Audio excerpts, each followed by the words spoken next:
ৰঙালী বিহু সকলোৱে অসমবাসী ৰাইজলৈ শুভেচ্ছা জ্ঞাপন কৰিছোঁ।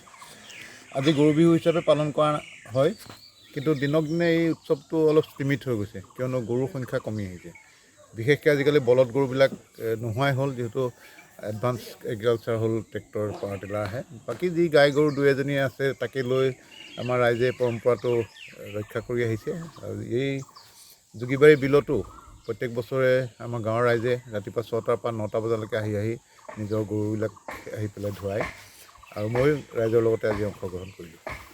সম্পূৰ্ণ ৰীতি নীতিৰে মাহ হালধি ঘঁহি আমাৰ লাও, বেঙেনা, থেকেৰা আদি খুৱাই পেলাই সম্পূৰ্ণ ৰীতি নীতিৰে কাৰ্যখিনি কৰা হ'ল।